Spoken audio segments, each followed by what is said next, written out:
Okay, my dear students, so the difference between a metallic conductor and an electrolytic conductor. So a metallic conductor can conduct electricity in their solid state or in their liquid state, that is molten state or fused state, as different words, they're synonymous to each other. But electrolytes can only conduct electricity in their molten or aqueous solution state, that is the liquid form. And the reason behind the passage of electricity, or the reason for which metallic conductors allow electricity to pass through them, is the only presence of the mobile electrons. Okay, that is, they are the main reason behind the passage of electricity through these metallic conductors.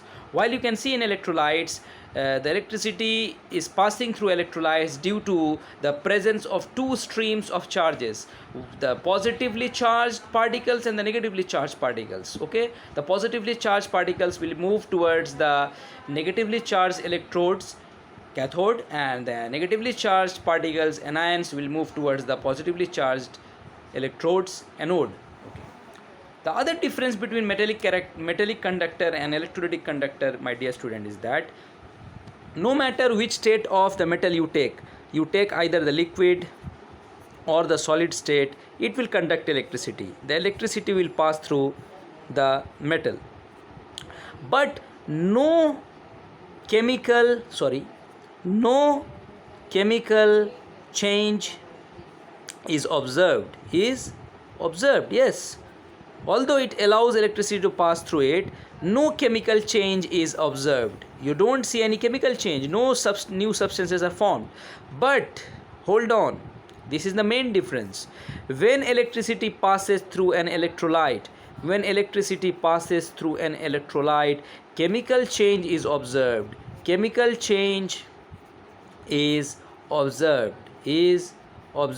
Yani new substances are formed. So I hope you understood the difference between a metallic conductor and an electrolytic conductor. Okay, so now you will not have the confusion that why metals are not used as electrolytes or considered as electrolytes. These are the main differences. Okay, these are the main concepts which you have to term or qualify a substance to be an electrolyte and a substance to be a metallic conductor. Okay. Now let us move ahead to the next topic, that is the different types of electrolytes, my dear students. Different types of electrolytes. Now what are the different types of electrolytes? Electrolytes are basically of two types, my dear students: weak electrolytes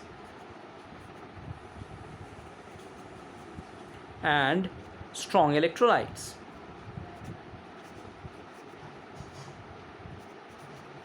Okay, now these two terms, weak and strong, are based on the fact that the electrolyte, how much of the electrolyte is getting dissociated. That is, in simple words, the electrolytic compound which you are using as an electrolyte in the aqueous solution state or in the molten state, how much extent of that compound is being broken apart into its constituents. मतलब वो जो electrolyte है उसको आप कितना percentage जो उसका है आप उसको ब्रेक कर सकते हैं, उसके कंस्टिट्यूएंट्स में तोड़ सकते हैं. जितना ज़्यादा आप तोड़ सकेंगे उतना वो स्ट्रॉन्ग होगा, जितना कम आप तोड़ सकेंगे उतना वो वीक होगा. Okay, so let us try to understand this concept. So as I already said you that electrolytes are acids, bases, solutions of bases definitely, alkalis, salts. These are the most common electrolytes which we will be dealing with: acids, bases, alkalis, salts. Let us take two examples of each. Acids. Let us take an acid, acetic acid, CH3COOH. This is an acid, acetic acid, and H2SO4. Let us take a base,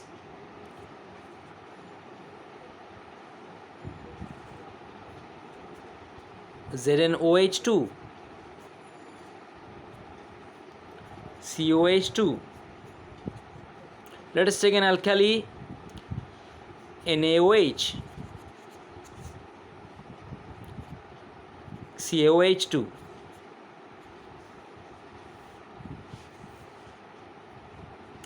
Let us take a salt, NaCl, NH4Cl, etc.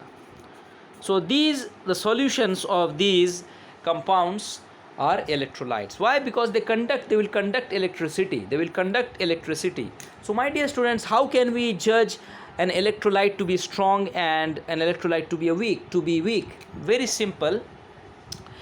If the compound, for example, we take this one, CH3COOH, and we have to put this double arrow because these reactions are reversible in nature, electrolytic reactions. How to write electrolytic reactions I am teaching you now. So you can see that this compound is composed of two parts. That is, in simple words, when we will take the aqueous solution of this acid, okay, this will break apart into two portions from here. This will be the proton, because this is an acid, so this will be the proton will move away, and this whole part, that is the radical, CH3COO minus, okay, we have to give a plus sign over here because these are the constituents. Okay, again they will combine together and they will form CH3COH. That's why we have to put a double arrow whenever we write electrolytic reaction. Throughout the chapter you have to write these reactions, so try to understand this. Okay, CH3COH, double arrow, has been broken apart into its constituents, CH3COO minus plus H plus. You have to remember this. Okay, you can see over here that we have dissociated the electrolytic compound by the passage of electricity. Okay, and this is electrolysis. So when electrolysis is conducted by taking CH3COH as an electrolyte, we get these constituents. This will be the anion CH3COH, and H plus will be the cation H plus. And you know, cations are positively charged particles and anions are negatively charged particles. So my dear students, this acetic acid is a weak electrolyte. Why weak electrolyte?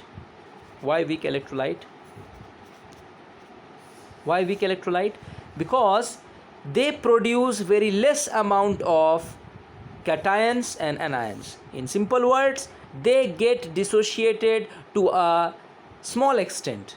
Okay, a little, yani they don't break apart completely into the constituent ions. This compound does not break into their constituent ions completely. Some percentage of this compound remain as it is without breaking apart. So that is why they are termed as weak electrolyte. And how can this be experimentally observed? When this electrolyte is taken and electricity is allowed to pass through this, it will allow electricity to pass. But due to the presence of less number of cations and anions, very small amount of electricity will pass through this electrolyte. And if you glow a bulb, if you connect a bulb through in the circuit, it will glow very dimly. Okay, बहुत आहिस्ते वो जलेगा, वो जो light है वो बहुत आहिस्ते जलेगा, इसलिए we can say, or we say that this is a weak electrolyte. On the other hand, if you take NaCl,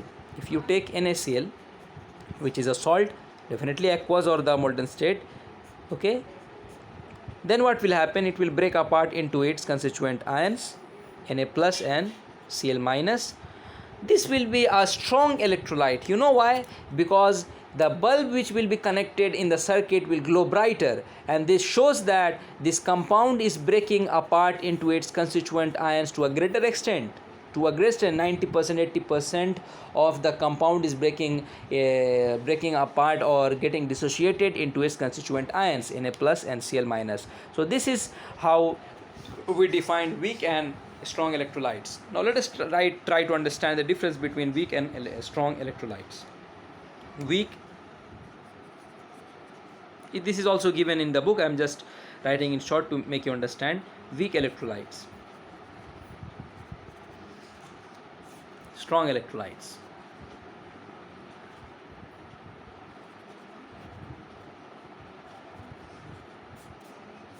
The first difference you can see,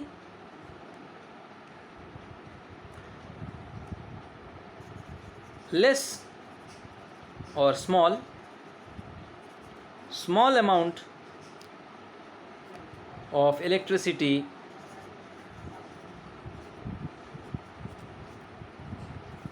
can pass through this. Large amount of electricity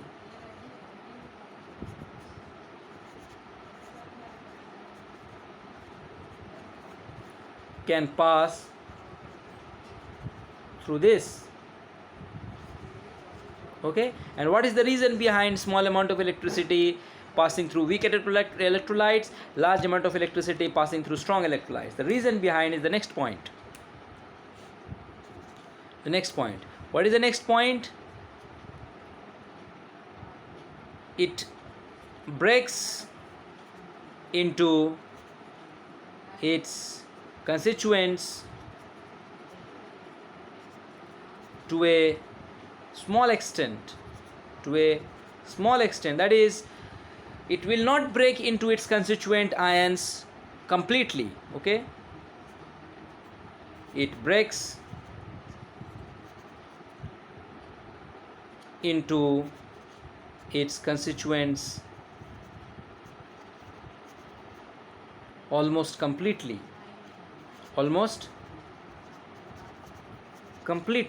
Okay, what will be the third point then? Third point will be just an implication of the second point, that is weak electrolytes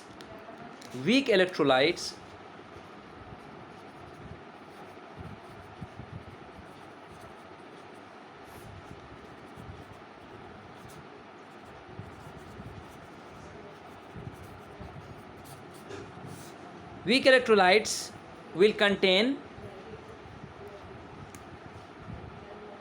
molecules that are neutral in charge. They don't conduct electricity at all, or they don't take part in the conduction of electricity, and mobile ions. Not the mobile phone. Mobile means they are movable. Okay, mobile ions. So some portion of the compound was dissociated, so we have mobile ions from that portion, and some portion was not dissociated, so we have molecules from that portion. Strong electrolytes got almost completely dissociated, so that's why it will contain only mobile ions. The last point is that if we connect the bulb glows dimly. बहुत हल्का जलता है बत्ती, brightness बहुत कम होती है, because of not allowing electricity to pass through it completely. Okay, bulb glows brightly. Why? Because it allows electricity to pass through it completely. Let us write some examples. So weak electrolytes examples are acetic acid, CH3COH. Let us take an acid. Let us take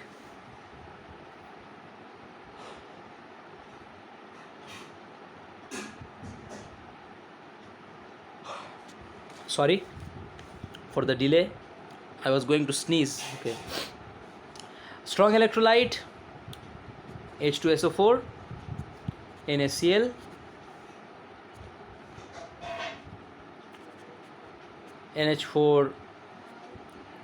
NaOH, etc. So these are the examples of strong electrolytes. Weak electrolytes, acetic acid is a weak electrolyte, carbonic acid is a weak electrolyte.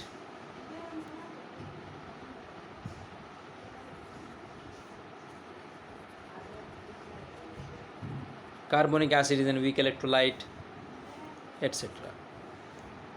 Hope you understood.